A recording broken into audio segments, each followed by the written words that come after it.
Today we'll be making one of my all-time favorite cocktails, the Old Fashioned, and we're going to be doing it the Smallth way. So first things first, we're making a double. So every ingredient I say is double the traditional Old Fashioned.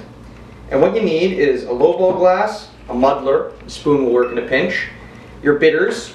Here we have Angostura bitters, absolutely essential. We have orange bitters by Fee Brothers. We have 2 sugar cubes for the double. Of course, bourbon. I'm using Woodford Reserve, one of my favorites. Ice, lemon, and a peeler, and a jigger for the bourbon. So, what you need to do is first off start by soaking the sugar cubes under the tap, lukewarm water for about 10 seconds. I've already done that and put them in the glass. Then you take a muddler and you muddle them well until they're a nice simple syrup. Just clear, sugary water at the bottom there. They don't need to be soaking, but very, very damp is fine. Once you've muddled the sugar, take the lemon and carve a nice thin rind. You want to get as little white in that rind as possible because the sweetness comes from just the yellow.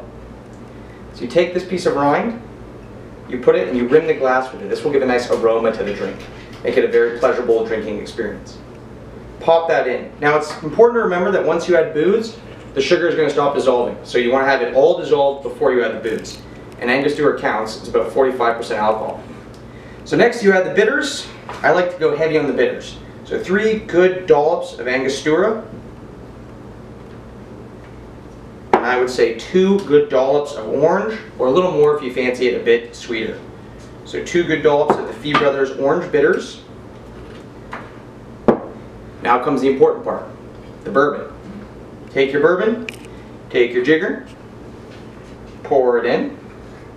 I'm using a paper towel here because I would otherwise make a mess. 1 shot of bourbon and 2 because it's a double.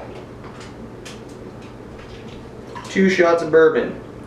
Now we're just going to lower in a couple of ice cubes. If you're making this for yourself, you can use your hand, but I'm using a spoon. Now, these are small ice cubes. Ideally, you want a very large ice cube. If you can get one of those big ice rocks, that's perfect. Or if you can freeze a silicone muffin tray, you can use one of those individual ice muffins. I learned that trick from a friend. So once you've got your ice in, give it a good stir. Wait for it to cool. You've got yourself an old fashioned. Cheers.